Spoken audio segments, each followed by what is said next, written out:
1 in 6 men in the U.S. will be diagnosed with prostate cancer in their lifetime, but due to the PSA and other tests, exams, and procedures, it's estimated that almost half of prostate cancers are found at an early stage. Some of these early stage cancers grow so slowly that it takes years before they become a health issue. But each year, tens of thousands of men with low-grade, low-risk, localized, and clinically insignificant prostate cancer rush into various treatments. Many thousands of these men are left suffering from side effects and medical complications that can seriously impair a man's quality of life. Men are sometimes not familiar with an alternative where treatment and its complications and side effects can be safely postponed, often for years, with careful monitoring.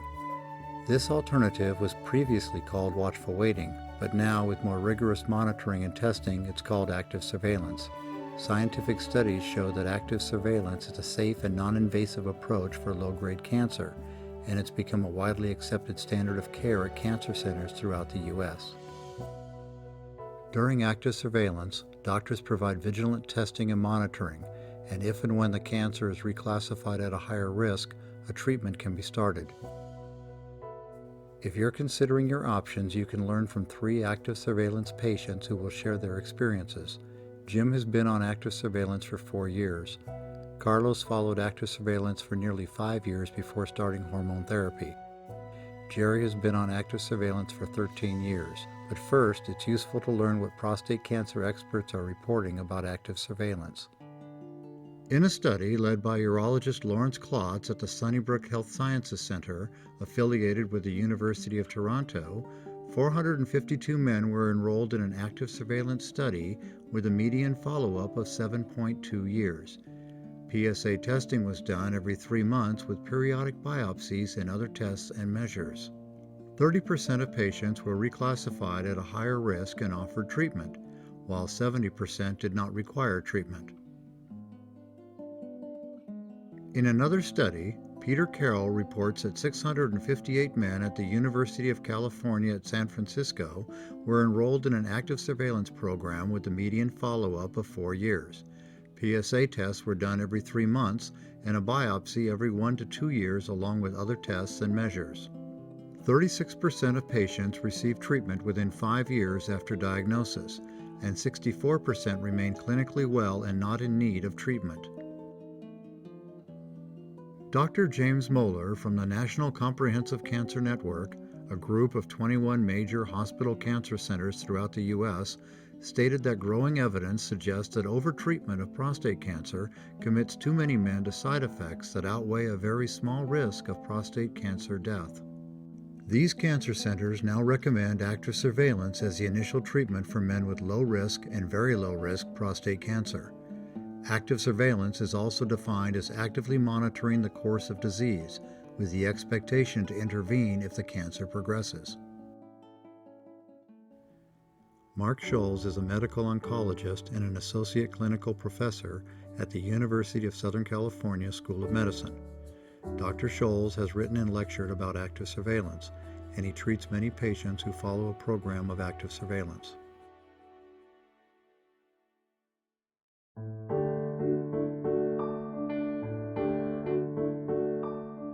Well, most people are familiar with PSA, a blood test that measures how much cancer is present in an indirect fashion, and we like the PSA to be less than 10. We also are more comfortable if the PSA has been stable for a period of time and not rising on a consistent fashion. A third thing about PSA, we can look at a relationship between how big the prostate gland is and how much PSA is present. Men with big prostate glands are allowed a higher PSA. Men with smaller prostate glands are expected to have a lower PSA. So all these factors are taken into account just with PSA testing. Then we look at the needle biopsy that men have and how much disease is present. Is it just simply one core of one needle core that has cancer, or is it 5 or 10 cores? Obviously, the man that has just 1 or 2 cores is a much better candidate. And then lastly, we look at the grade of the cancer, how angry the cancer looks under the microscope. And there's a system of 1 to 10 that's used, and it turns out that anything graded 6 or below is low grade. 7 is in between, 8 to 10 is high grade.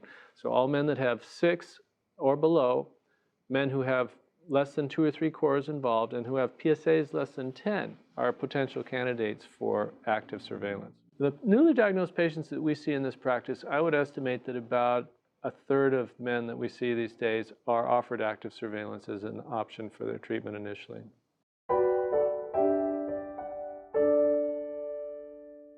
The risks of active surveillance are, first and foremost, I think, that you might have an inferior quality of life. People who have surgery or radiation that don't get all the side effects can put this disease behind them and move on and not think about prostate cancer. Whereas men on active surveillance, they're still in the mix constantly. They're seeing their doctor, getting PSA testing, and the anxiety that that may engender is probably the risk associated with active surveillance. The risks I just described are a far smaller burden than the risks of having surgery or radiation. Even if you have surgery or radiation, you still experience some uncertainty as whether you're cured or not, of course. So it's not completely get out of jail free card. But the risk that you pointed out, which is what's on everyone's mind, is, well, what's the chance that the cancer will grow or escape, and where I could lose a chance for being cured, whereas if I'd treated the disease immediately, I would have a good chance for being cured. And the studies that have been done in that regard suggest that the chances of that happening are quite small.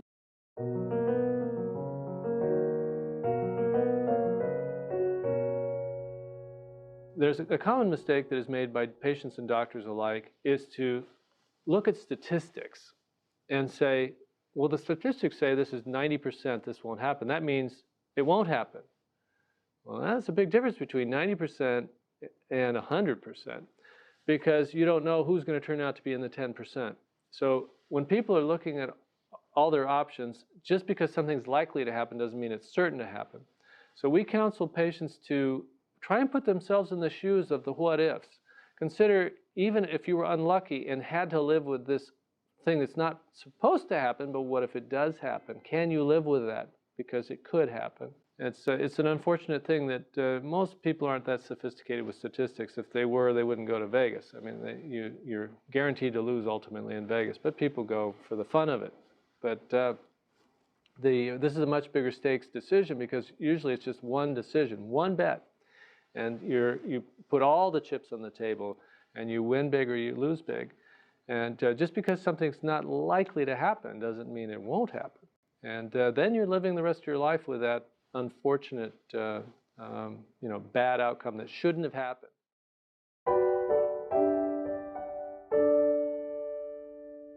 People have to inject their own priorities. Some people have a very active sex life, as we've talked about before, and the thought of losing it would be a devastating impact on their quality of life.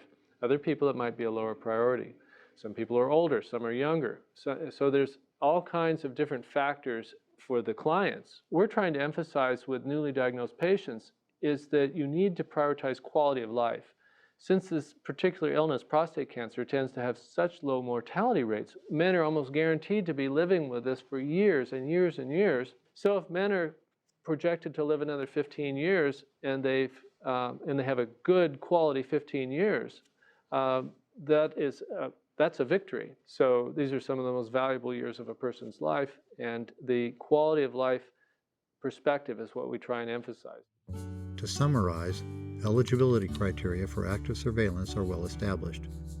Risks include anxiety that varies with each person and the chance of disease progression. However, with treatment, urinary, sexual, and other complications occur often. Consider the specific risks of each treatment compared to the risks of active surveillance before making a choice. Patients Jim, Carlos, and Jerry describe their experiences with active surveillance. Jim grew up in Michigan and competed on his high school golf team. His love of golf led him to a career as a golf course superintendent. Jim is now retired. I had a heart attack some years ago, and as a result of that heart attack, I had to see an internist twice a year, every 6 months. During these visits, he would take normal blood tests and the like. And he had noticed that my PSA level had climbed to over 4, which was a red flag. And with that, he recommended that I go see a urologist, who he recommended to me. and have him take a look at it and do a biopsy. When I went to the urologist, the first thing he did was he had a discussion with me. He did a DRE on me, and what I remember the most about that DRE was he thought that my prostate was extremely enlarged. He was also surprised on how often I got up to urinate at night. So he did the biopsy, and he took 5 cores out of the left side and 5 cores out of the right side. And he found that 2 of the 5 cores on the left side, I believe it was the left side, were cancerous. The right side had 0 cores. My Gleason score at that time was 3, 3, or 6. He recommended that I have a prostatectomy. And my first question, as soon as I found out I had the cancer, I was devastated. If you're not really familiar, and I don't think that most people are familiar really with the prostate cancer. So when you hear the word that you have cancer, it's devastating. I mean, the very first thing in your mind, the very first question you want to ask the doctor is, how long do I have to live? And it's a sinking of the feeling. He let me know it was a slow moving cancer. I asked him, how much time do I have to make a decision? He said 6 months. My immediate reaction was, let's take it out now. Let's get it out of there.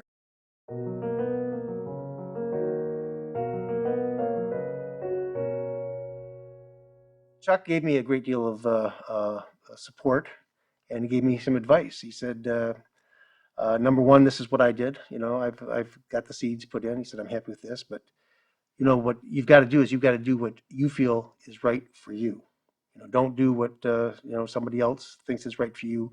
You've got to be comfortable in what your decision is. He said there's a group of gentlemen that get together. He said there's a support group nearby, and I suggest that you go to one of their meetings. He says, I have a flyer. I'll send you the flyer, and I'll tell you all about them. He said, but just do yourself a favor, Jim.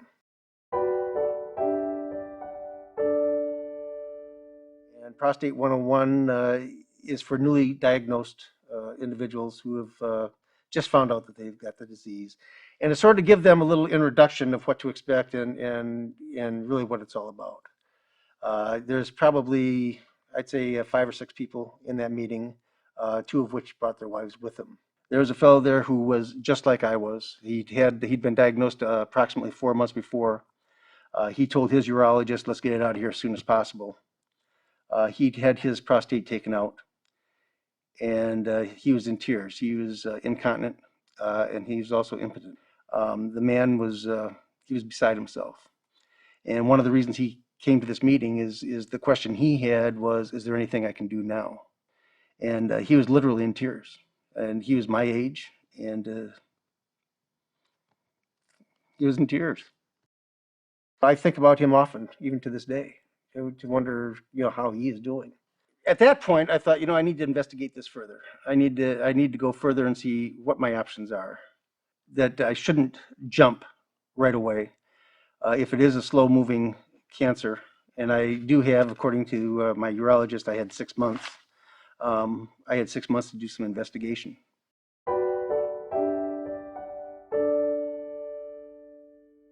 Some of them had the seed implantation. Some of them had the radiation treatment.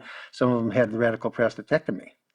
And they were just all discussed. And some of them were on active surveillance. And it was just a general discussion. As soon as I sat down, of course, I would believe that maybe there's 20, 25 men at that meeting.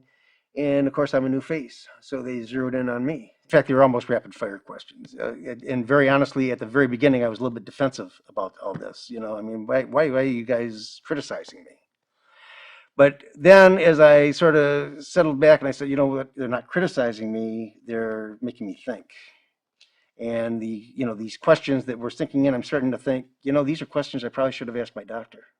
As the discussions went along, I was continuing to hear the names of about 2 or 3 doctors being brought up. And I thought, if nothing else, this has been a great resource for doctors.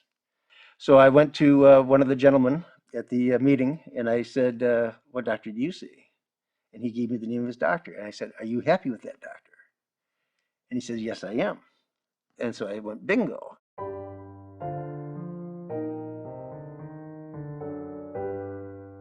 Part of the oncologist exam, uh, my wife left the room and he did his DRE.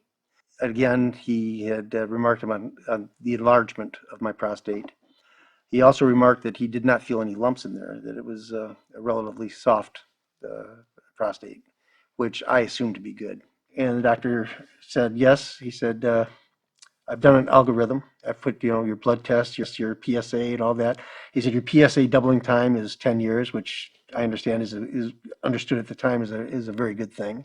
He said, however, he said, I think we got to take this one step further. This will show me the size of the tumor, the location of the tumor, and how much blood flow is to the tumor. And by doing this, we have a baseline that for future years we have comparison to see if there is any movement of the cancer.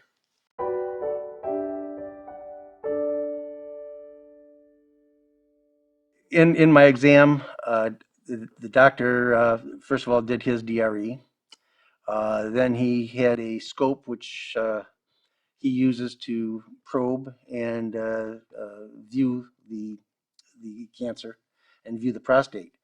As he's doing this, you're laying on your side and you're looking at the screen on a computer monitor, and you can see everything that's being done. And as he's doing this, he is identifying the different things that he sees. And he showed me where the cancer was, and he said, there it is right there. That's it. Fortunately, it was well within the transition zone, as he called it, which means it's somewhat in the center of the prostate. It had very little blood flow. He identified the size and marked it off, and then went through and looked at other things. And the gist of what he was saying was that it was in a good location, there wasn't much blood flow, and that he felt also that I was a candidate for active surveillance.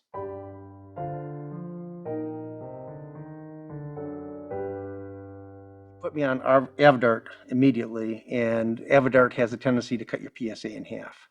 For the first year, it remained level, just a little bit below 3. Then I jumped up to 4, and I went back down to 3, and I hung around the mid 3s for a while. And then suddenly I jumped for 2 consecutive appointments. And from what I understand, 3 jumps, and it's time to start thinking about the next step.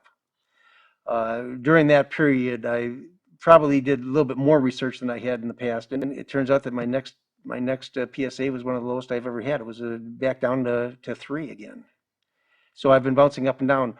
When I talked to both the doctors, they believe that the reason for that is because I have so much calcification in my prostate. The very first thing that I realized was to fight any kind of a situation with your body, you have to have a healthy body. So the first thing I did was joined a gym. I found a gym in my neighborhood. So I started working out, and I needed to lose weight. I had lost 60 pounds. Weight has always been a roller coaster with me in my life. I've gone up a bit since then, but I will get back down again. I'll do some light weight training to start my workout. I do this on a daily basis, 5 times a week. And then I'll get on a treadmill. And what I've done in the past is on the treadmill, I'll walk for 3 minutes. I'll jog at about 7.5 miles an hour for 12 minutes. Then go back to a walk for 3 minutes and jog for 12 minutes and repeat this 3 times. And that has helped me with my weight control. That and diet, of course. Number one, I really cut back. I was eating TV dinners just to get my weight down. Once I got my weight down, I try to stay away from red meat. I love red meat. I'll have a steak maybe 3 or 4 times a month. For me, there's decisions that you make here and what you're comfortable with and what you want. I think quality of life is as important to me as quantity of life. And, to think about a life without, being able to sit down and have a steak now and then, just isn't something I want to do. So if it cost me, a couple of years of my life, I may think different now when I'm on my deathbed. I wish I had had that steak, but diet and exercise is basically, it's you can go with all these great things you see in the commercials on television and all that about weight reduction, but it really gets down to 2 things, what's your calorie intake and what's your calorie usage. And that's what as long as my calorie usage is greater than my intake or equal to, then my weight is going to either remain the same or lower.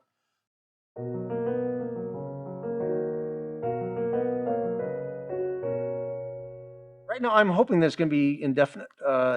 I'm into 4 years now, and my last PSA was under 3. It was a 2.8, which is as good as it's been. And I believe that it's just going to keep on going until then. I still do moderate research on what my alternatives would be. There is a bit of uneasiness. Don't get me wrong. There's a bit of uneasiness for being with active surveillance. There's a bit of uneasiness to think, well, just supposing something happens, just supposing the thing escapes and it's in my body. So yeah, that's in the back of your mind. But again, I think that the active surveillance is right for me. When it all said and done and all the chips are on the table, I'm happy with where I'm at right now. To summarize Jim's case, a friend who had seed implants emphasized to Jim to select the approach with which he was most comfortable. Jim found a support group of patients to be an invaluable resource. He learned more details about treatments, side effects and complications, and obtained names of excellent physicians. Jim consulted with 2 doctors who concluded that his low-grade, low-risk prostate cancer met the criteria for active surveillance. Jim's PSA remains stable and he has other confirming diagnostic tests, including an annual color Doppler ultrasound and a targeted biopsy if indicated. Jim changed his diet, lost weight, and maintains an exercise program. Jim believes that by delaying treatment, he may benefit from medical advances. Carlos came to the United States from Peru in the 1950s. Carlos obtained his Bachelor of Science degree in computer electronics and taught high school and community college classes in his field.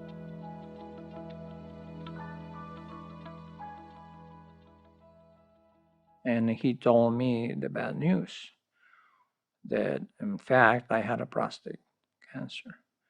When he mentioned the word cancer, I just, my mind was blank. I just lost everything in concentration, and I don't even remember exactly what he said, But after a few minutes that I was with him, he probably noticed that I was not paying attention what he said. And so he himself said, well, I'll give you a couple of weeks for you to think about it, and then come back and we'll discuss this again all over. And I said, Doctor, what do you recommend? And he says, surgery. He said, you look healthy, you are young enough. Bingo. Well, this is what we're going to put together, because that's what it makes sense. He said, okay, that's your recommendation? Yes, okay. So I left the office.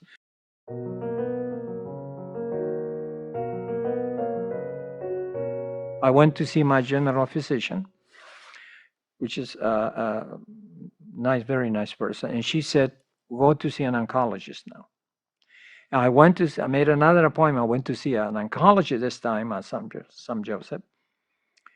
And I went through all the tests again. Guys, I don't know how many times they did that finger thing to me, but it was really terrible. So another test, and I was surprised that he was an oncologist, and he says, the best thing for you to do is radiation. You do radiation. And here I remember, and I said, the urologist says surgery is better. The oncologist says radiation is better. So I wonder if I go see another doctor, what would he say? But I didn't say anything because I didn't want to really upset. So I just say, okay, thank you, and I left.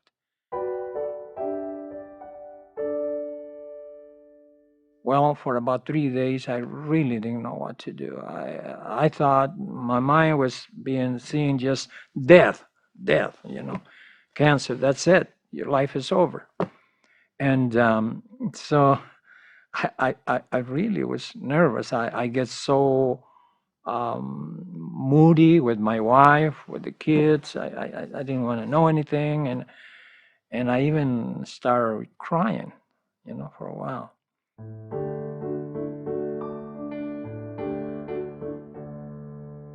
The daughter of my across the street neighbor is a librarian and works for one of the libraries in town.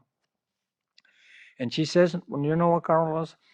Go to the library and I'm going to get a bunch of books for you to I'll go check. And I did go to the library. And as I was reviewing those, I checked about 3 or 4. And at the last page of the very last book, I found an address and a telephone number for a support group. So since I was taking the book with me, I was alone in the book. So I just took it. And so when I got home, I picked up the phone and called. Um, and Murray answered the phone. And actually, I was actually in tears when I was talking to him. And I don't know how many minutes we had, about 20, 25 minutes talking to him. And he told me also that he had cancer. And he said, it's no big deal. He says, I had it and etc. So he invited me for the next meeting, which I attended. And I met other guys there. And one thing that I noticed was that everybody was relaxed. There was about 20 people there around a big table. And here I was, kind of scary. I thought people were going to be crying there or scared. But no, everybody was relaxed. They was talking and making jokes. And I also shared my story with them. And I felt so good. I felt so good that I decided to come back the next meeting. One of the things that was recommended to do by the guys in there is that to go and see a doctor who does a color Doppler to see more precise what the tumor was and how far, et cetera, et cetera. So I made an appointment with this doctor, which is about 3 hours from my house. And I went to see him, very nice doctor. And he told me, show me a picture of the prostate. And as he was performing the test, he was explaining to me what the tumor was and how much blood was flowing through the tumor. And took a pictures of that. And after examination, he invited me to his office and he showed me on the picture and he gave me copies of the pictures so I can keep it for myself. I must confess that I felt really good after that. And, but I wanted to do something more.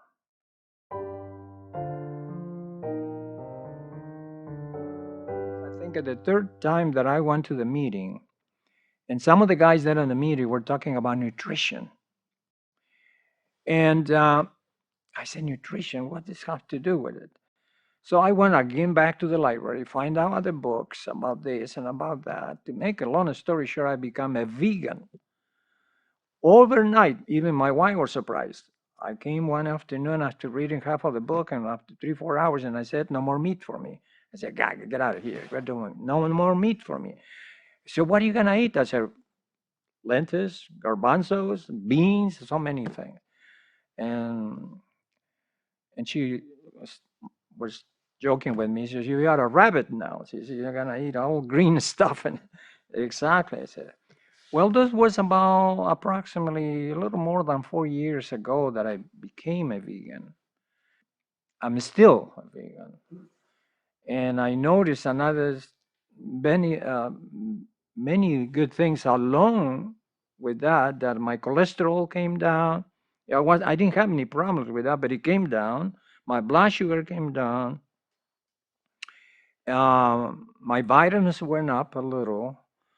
And I lost weight, about 10 or 12 pounds.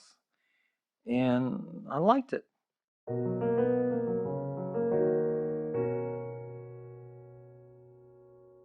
I was checking my blood every 3 months from Dr. Sorter. Every 3 months I would go and check it out. And the doctor told me, says, if your PSA remains more or less the same, there is nothing to worry about it. Let's keep on doing it. If it raises, and then we're going to see what is going to happen. So she said, come over every 3 months. We'll have a PSA. And after 4 years, more or less, that was about last year, we noticed that the PSA was raising. And she said, well, it's time for you to think about a treatment now. That was 4 or 5, about 5, a little over 5 years, something that after I got. So I was in active surveillance until the 5th year, more or less, approximately.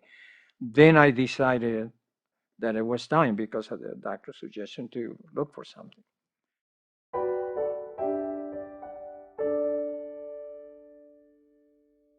I knew already that I didn't want anything with surgery. I don't want anybody cut anything on my body. I said, that's it. So my uh, choice was to choose some of the other treatments. One was cryo surgery, which is a little bit different, and the other one was radiation. And I really struggled. I didn't know what to do that, And so finally, I decided just to go with the hormone treatment. Because in the group that I'm still attending, in the group of people, there are many guys who have been, there is one that has been really successful, although he had to repeat the treatment, but it's been about 16 years that he had this and it's still okay. Some of the guys had other treatments, so I decided to go with that. So I'm in the process of completing my first year, through the first year of hormone treatment, which is every 3 months I take an injection, and along with Casodex. But the PSA was tested just a month ago, 3 weeks ago, and it's very low now, very low. And that's at the moment how things are. To summarize Carlos's case, starting at his local library, Carlos checked out books on prostate cancer. Though Carlos's internist advised against a program of active surveillance, she still showed respect for Carlos's choice. While Carlos became a vegetarian, changing one's diet is not a requirement for active surveillance. After 4 years on active surveillance, Carlos's PSA more than doubled and his doctors recommended treatment. Carlos selected hormone treatment. Carlos experienced some hormone therapy side effects, but many other potential side effects did not occur. After Carlos completes his hormone treatment, other treatment options can be tried if needed. Carlos continues to attend support group meetings to be well informed on his future options. Jerry was captain of his high school football team and served as an Army paratrooper. Jerry worked as a used car dealer and played poker professionally for 28 years. In 1997, I had a PSA that read 5.7, and that concerned my doctor. And then he brought up the fact that I had a 3.2 before, and it had gone up. And he recommended that I have a biopsy. I got the results of my biopsy. My Gleason score was 3+3, and my PSA again was 5.7, and he recommended a radical prostatectomy, and he presented it as a gold standard, and that's what he recommended. And then he told me, however, there were other choices. You could have radiation, and you could have, I'm trying to think, but I think he said hormone treatment. But anyway, he gave me other choices, and I just didn't know anything about anything, especially prostate cancer. I mean, it didn't scare me. Now, again, I've been in the Army. I was a paratrooper, so I'm not a person that's frightened of everything, really. I tend to look at the positive side of things. And the doctor, the urologist, he told me that in his opinion, it was very treatable. And I think a combination of all those things helped me. I left the office. I was just thinking it's something I have to deal with now, and talk to my wife. And I was a little more concerned of how to present it to her, because I thought she might be frightened by it. Well, I told her that my biopsy came back and I have prostate cancer, and the doctor thinks that I should have an operation. I don't know that I called it a radical prostatectomy because I didn't remember what it was. But anyway, I told her, and she just accepted it. I got a support group in my hometown of Hacienda Heights. And so I went to the support group, and I did this within a few days of being diagnosed. I learned other things, and one of them was there was an option of seed implants where they could radiate it with seed implants, and that, looking into that, sounded like the less invasive to me. And so I sort of gave up totally ever thinking about a radical prostatectomy, and I concentrated on seed implants. My general practitioner in the beginning, he recommended the radical prostatectomy after I was diagnosed. And that he said if he had a choice, if he had prostate cancer, he would have a radical prostatectomy. And that was not good for me. That was hard because I liked this doctor. I respected him. And I'm thinking, gee, I'm listening to these laymen at the support group talk. And then I listen to the doctors and they're not saying the same things. So in the beginning, there was a conflict there, and I had to deal with it.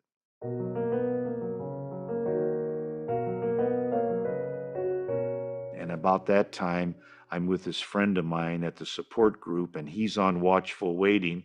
And so now I'm getting into, we called it then watchful waiting. Actually, today it's called active surveillance, but I got into it then. I really felt like I could just watch this, take my time, and see what develops from it. I was still preparing for the treatment. I was still researching doctors, lining up doctors that would take my insurance. So if that came to pass, I would be prepared.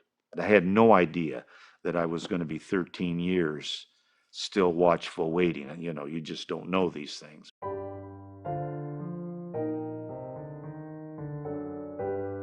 And it went from 5.7 to the low of 2.8 in May of 1998. And then it started creeping up, and for several years I was in the mid threes, but it was rising a little bit. But then in 2000, in fact, it was May of 2000, my PSA came back at 7.7. The PSA prior to that was 3.6, so it was quite a jump. Scared me. I got anxious, and I thought, oh boy, that's a big jump. And you're always sort of in the back of your mind worried about this thing going crazy. And anyway, I was worried. My oncologist suggested that I take another PSA in 2 weeks and see what happens. I did. It came back at 5.2. I learned soon, back years before before my PSA, I was to have no sex if I wanted a good reading. And I did that 5 days prior to getting my blood work done. The doctors recommended 3, so I did 5. Figured that'd be better. But anyway, I didn't do anything like that to stimulate it, to make it 7.7. So we weren't sure. But after a while, the doctor came to the conclusion that it was flare, that it just had flared up. And it has done that 2 or 3 times over the years on me. It's flared up and gone back down again. To summarize Jerry's case, upon diagnosis, Jerry found a local support group within days. Jerry's internist opposed active surveillance, but his oncologist supported it. Scientific literature reports that there are often delays of years before new best medical practices are incorporated into routine care by most doctors. After 13 years on active surveillance, Jerry's PSA rose from the mid-5s to 6.4. A biopsy showed some cancer growth, and while Jerry's Gleason score remained at a 6, Jerry decided to select a treatment. Research demonstrates that for many men, cancer growth requiring treatment may not occur for years. If there's anything I've learned from my situation with the prostate cancer, is that I have to do what I feel comfortable for me. I have 2 brothers-in-law. I have 2 brothers-in-law who have had prostate cancer. Both of them went for the radical prostatectomy. That was what was best for them. when I talked to my sisters about my situation, they were both trying to hammer me into having a prostatectomy. I wasn't comfortable with that. I wasn't comfortable with the side effects of that. I have to do what's right for me. What's right for me is I am on active surveillance, and the reason I'm on active surveillance is I am trying to buy time. If I can delay this as long as possible, I am allowing the medical community to catch up to where I believe that the odds are in my favor and not in favor of the cancer. Well, the first thing I would say, get over to that panic moment, because that's what I was. I tried to be calm, and then ask questions. Ask do what I did. Go to the library, pick up all the books you can. Talk to people who have been with cancer, who got the cancer. Go to see, if it's possible for you, go to see 3 or 4 doctors or whatever, and combine those informations and make up for your own what you have to do, what is better for you. Because not one treatment, I learned this, for what I have seen, not one treatment is equal. I mean, it gives a good result to everybody. So every person has to look for whatever is best for them. Newly diagnosed patients should, number one, know their Gleason score. So many men I talk to that have been diagnosed, they don't know their Gleason score. They just listen to what the doctor says, and they don't retain. It's hard to retain stuff. Maybe you could take in a recorder, a little recorder, and record the doctor so you can go home and listen to everything he had to say and understand it. But find out your Gleason score. If it's 6, 3 plus 3 or less, and your PSA is 10 or less, I would suggest you study and take your time, thoroughly look into what treatment you might want, because you might want no treatment. You might want to just have active surveillance. Each patient needs to know if their cancer is classified as low grade, low risk, clinically insignificant prostate cancer, or whether the cancer is more advanced and requires treatment soon. Since doctors often disagree on the best treatment, many men find it useful to obtain expert opinions from various physicians, including a urologist, medical oncologist, radiation oncologist, and internist.